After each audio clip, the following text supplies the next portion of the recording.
मित्रों, भगवान श्री कृष्ण कहते हैं, प्रिय अर्जुन, किसी की सफलता हमें यह नहीं दिखाती कि हम असफल हैं, बल्कि यह हमें प्रेरित कर सकती है कि यदि हम भी निरंतर प्रयास करें तो हम भी अपने लक्ष्य को प्राप्त कर सकते हैं।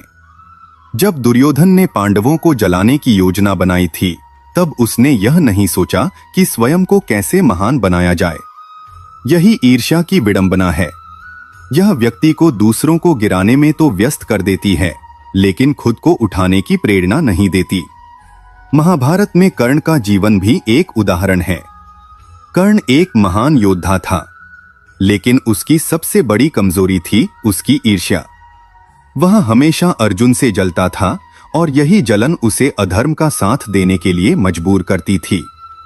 यदि उसने ईर्ष्या छोड़कर अपने कौशल को सही दिशा में लगाया होता तो शायद वह इतिहास में महानायक के रूप में याद किया जाता, ना कि पराजित योद्धा के रूप में।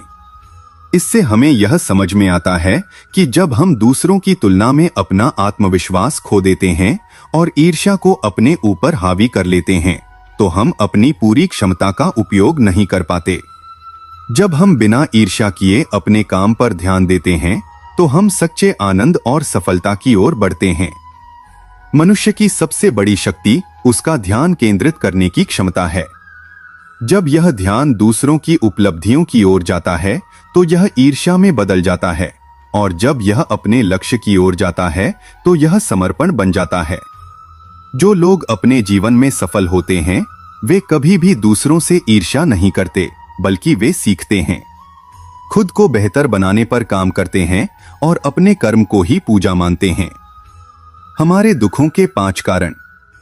हमारी जिंदगी में दुख कई कारणों से आते हैं। प्रिय साथियों, कमेंट में जरूर बताइए कि आज का यह पावन प्रसंग आपको कैसा लगा। यदि आपके मन में श्री कृष्ण के लिए सच्चा प्रेम और आस्था है तो वीडियो को लाइक करें और कमेंट में श्रद्धा से लिखें, जय श्री कृष्ण।